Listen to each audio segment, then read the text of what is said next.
Hi guys, I wanted to give you a quick rundown of the lighting plan I put together for your home. So, taking a quick look, here is the floor plan for the upper plan. And we'll see that each one of the symbols that I'll be using is going to be defined over here. And we can alter these specs, like a 4-inch can light can be replaced for a 5-inch or a 3-inch if you prefer. The difference between a pendant light and a mini pendant light is really sort of ambiguous at best. Typically, this one symbol for a pendant light, which I'm showing here, sort of centered in the array of the beams above, could be something wild and wonky like this. And then something where like I might be showing 3 pendant fixtures in a row like this. This doesn't have to be 3 individual fixtures. It might just wind up being one continuous fixture, but the point is that we want to provide something long and linear here above the table. Whether that be 3 separate pendants or something long and linear like this, this is how it's delineated. And the electrical engineer will show that all being grouped with one switch. You wouldn't control these individually. So that's sort of the basic convention of the symbols and how they relate to the descriptions over here. So basically, what we're doing is we're trying to provide even illumination through sort of 3 different methods. Sort of general ambient illumination, which is being provided by the arrays of can lights. So basically, I'm showing 2 can lights arrayed in each one of these ceiling sections, with the exception of 4 can lights here at the section over the kitchen, just because more light in the kitchen. So that's the ambient. Then we're going to have a lot of accent lights as well. So the ceiling fan, the pendant over the living room, the pendant over the kitchen island, all of those would be accent lights that sort of draw the eye and can have a lot of fun with those.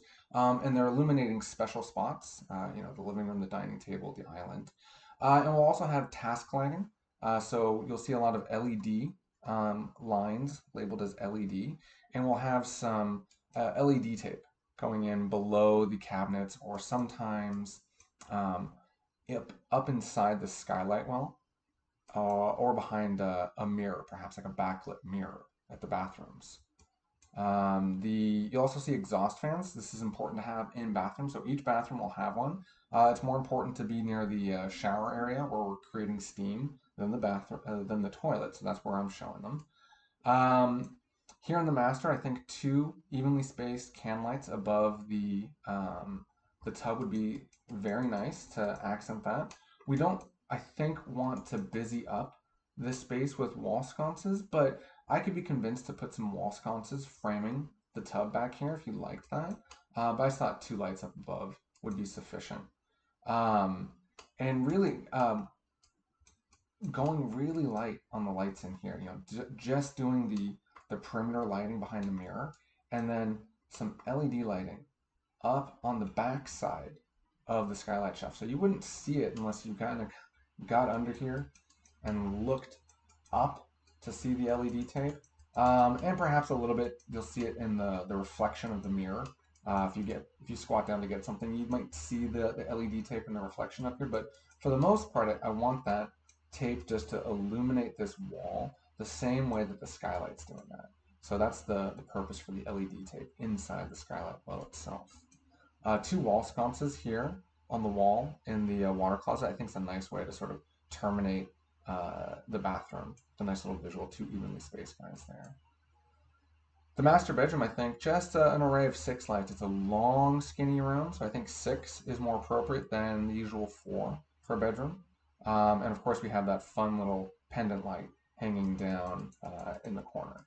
Um, I don't want to do wall sconces above the bed here or here because that then really, really permanently fixes the bed on this wall. I think it'd be best just to go with nightstand lamps. But of course, going some wall sconces here and here could be doable.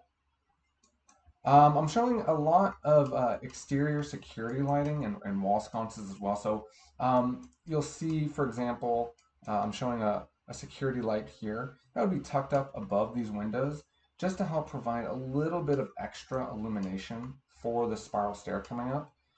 There's a wall sconce here at the bottom of the stairs to light bright that up. There's another wall sconce at the top of the stairs So I think that's sufficient, but just for a little extra safety, let's put this motion sensing soft on light up here as well, just for that little extra safety going up the stairs.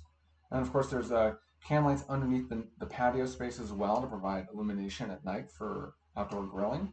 And then, downstairs, um, given just how open and low the space is, I think just taking the same grid of lights that are centered on the door, centered on the windows, just carrying that in looks really clean and should provide plenty of illumination. And with the ceiling height so low, I think can lights is the only way to go here. I wouldn't try to do anything hanging down like pendants or ceiling fans.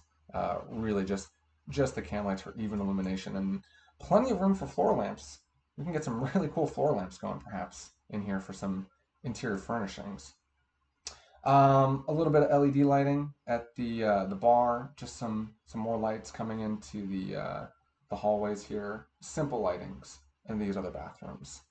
And then one other symbol that you'll see is this little A with a circle with an A in it. That's a smoke detector and a carbon monoxide detector. That's code required in every bedroom and in every hallway outside the bedroom. So you'll see one here and there, a bunch of them around. They're innocuous, but they're code required, so we're going to show those.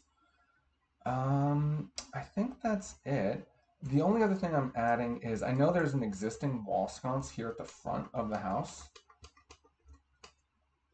here between the door and the window, and here on one side of the garage. I think that's a great start, but let's go ahead and add another one flanking the other side of the garage.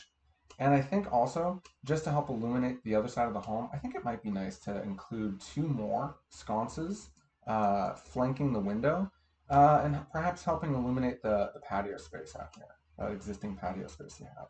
So let me know what you think about this lighting. If you're good with the overall layout and count, then we'll go ahead and get the electrical engineer going on the lighting and power plan to support this. All right, guys, looking forward to your feedback.